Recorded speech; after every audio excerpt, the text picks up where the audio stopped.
Dans le Sly à 7, on boit et on boit du cidre. Aujourd'hui, je suis en compagnie de Jean-Philippe Robert de la cidrerie Autour de la Pomme. Bonjour, Jean-Philippe.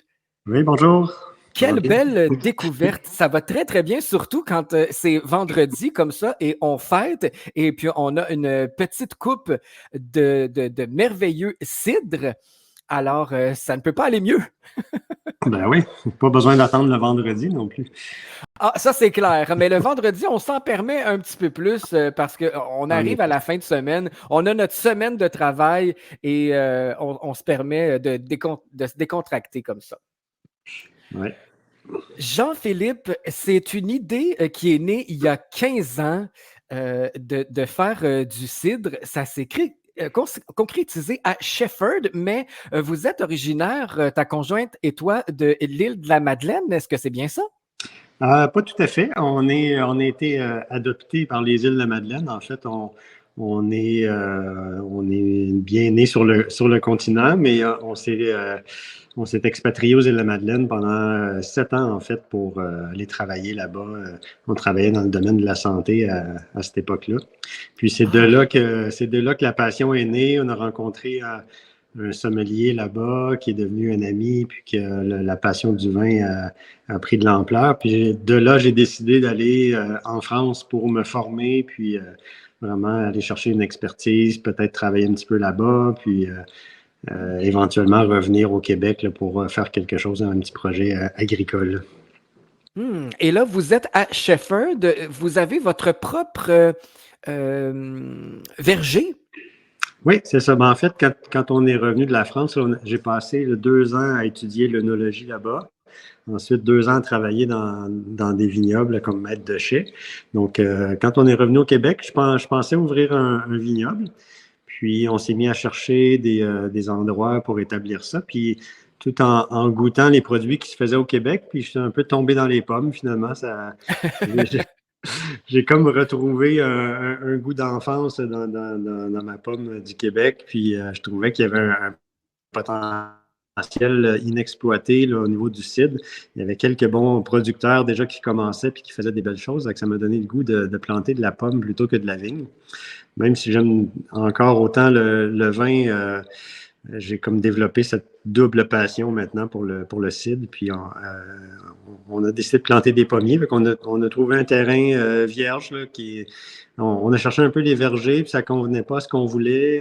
On a décidé de prendre un terrain vierge, de planter des variétés vraiment de pommes que nous, on voulait. Des pommes qui avaient un intérêt pour le cidre, puis des pommes qui étaient plus résistantes aussi aux maladies, de façon à être le plus naturel possible au niveau du traitement du verger.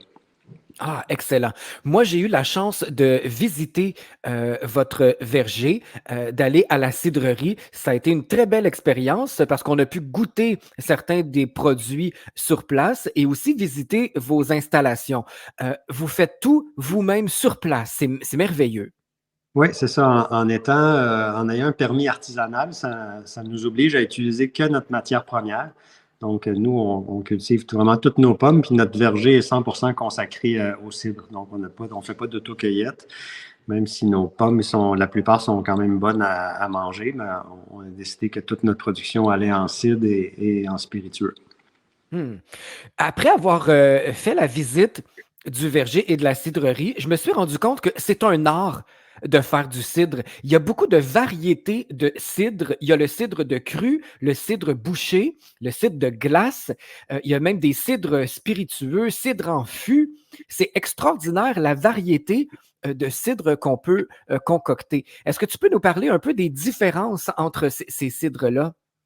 Oui, en fait, traditionnellement, si on regarde plus en Angleterre ou en France, les endroits où ce que le cidre était produit, c'était souvent un peu, selon la région, c'était toujours un peu le même type de cidre qu'on allait retrouver là, dans la région. Donc, en France, par exemple, en Normandie, on trouvait beaucoup de cidres bouchés, des cidres un petit peu plus faibles en alcool, souvent avec un sucre résiduel.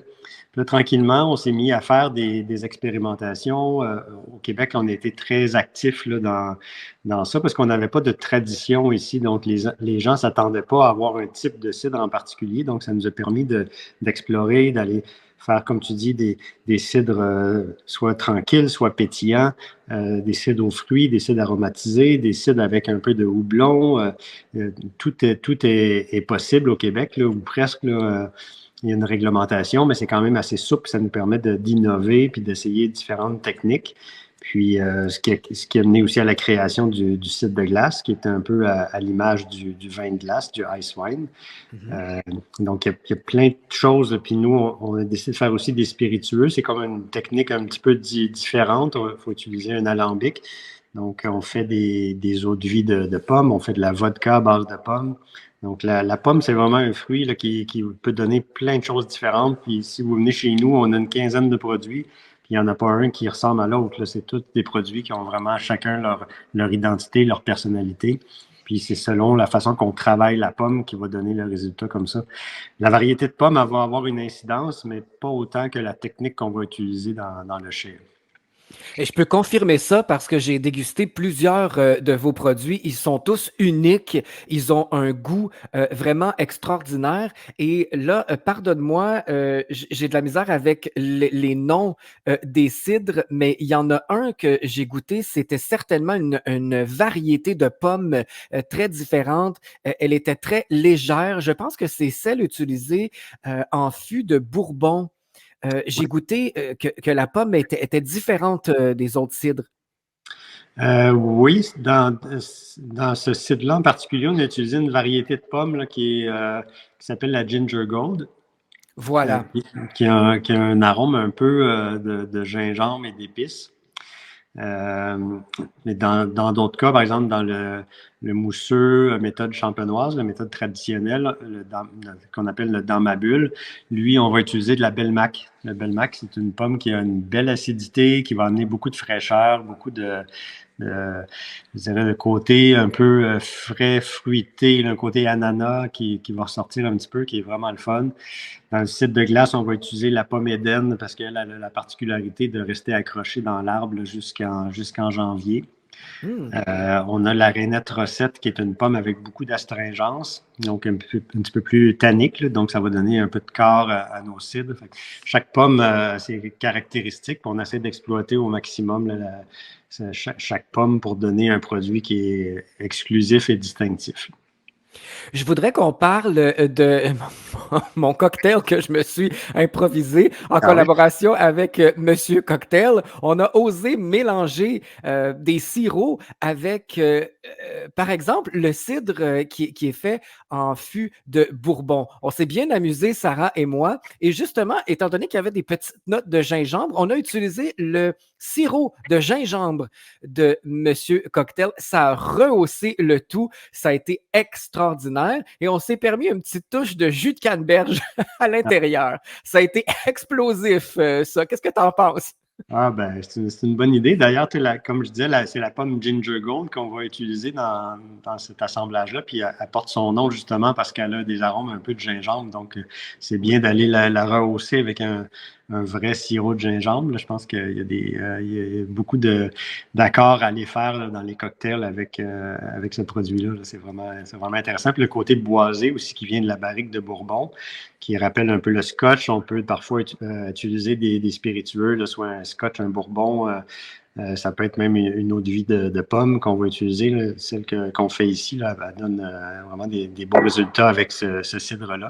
Donc, oui, canneberge, j'aurais pas pensé, mais si tu me dis que ça donne des résultats heureux, oui, peut-être Ah, le côté un peu astringent de la canneberge peut être intéressant pour amener un petit peu de longueur au cocktail. Oui, c'est un bon choix. c'était festif, en tout cas, et Ouais, ça ouais. faisait un très bel apéro, un très bon apéro. Et sais-tu, Jean-Philippe, ce qui est extraordinaire, c'est d'avoir une personne comme Sarah à mes côtés qui ne tripe pas vraiment sur le côté Bourbon. Elle, le côté boisé, c'est un peu trop pour elle. Et elle a adoré ce cidre-là. Tu sais, quand on aime moins quelque chose, puis finalement, de la façon dont c'est équilibré, que c'est travaillé, ça nous fait apprécier le produit. Moi, je ne peux que vous applaudir pour ça. Ah ben, je suis content de l'entendre parce que c'est quelque chose qui revient quand même assez souvent. J'ai beaucoup de gens qui me disent ça.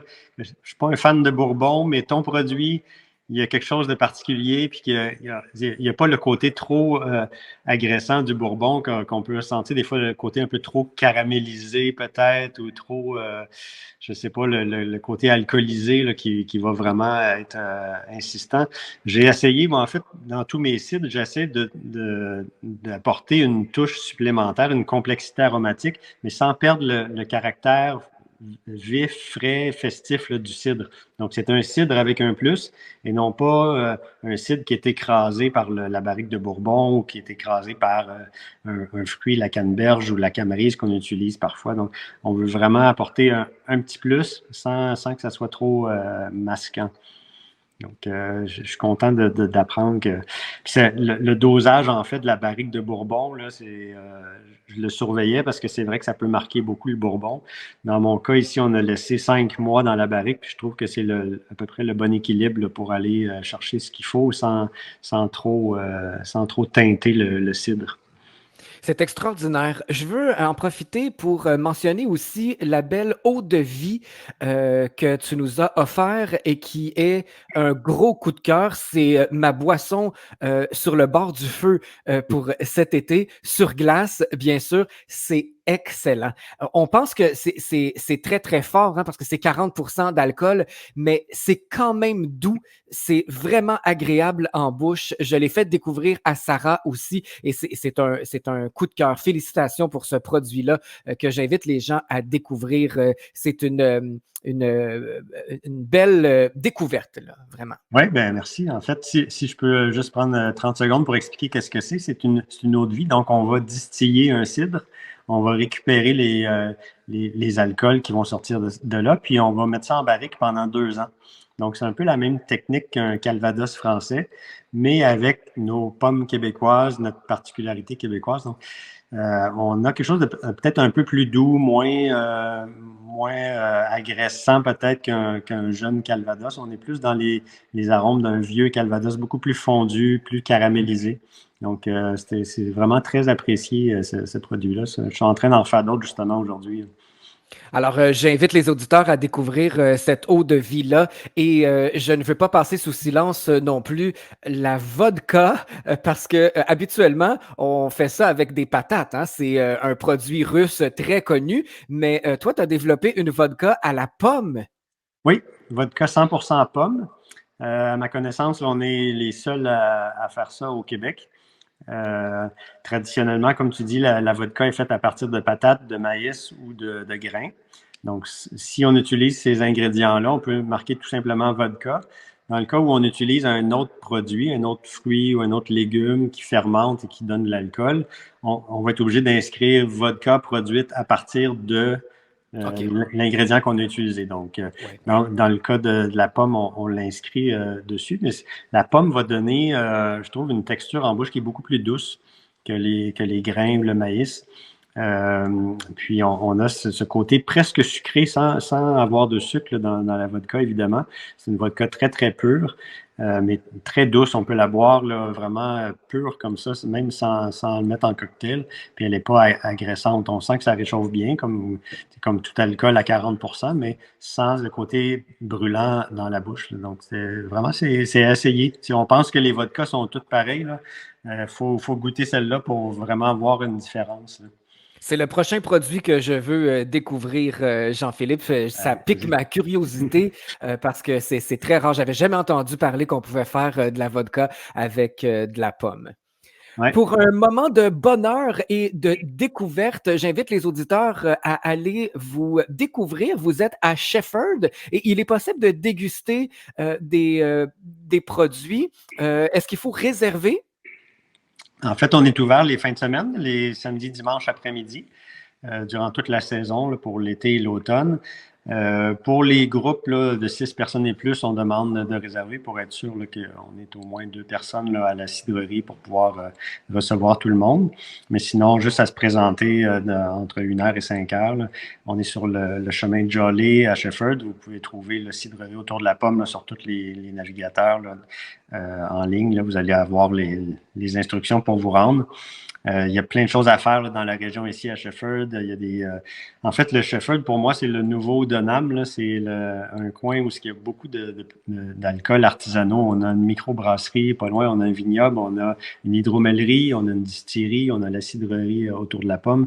Donc, on a vraiment de quoi passer la journée à faire une tournée là, des différents producteurs, puis à découvrir vraiment ce que notre région a à donner.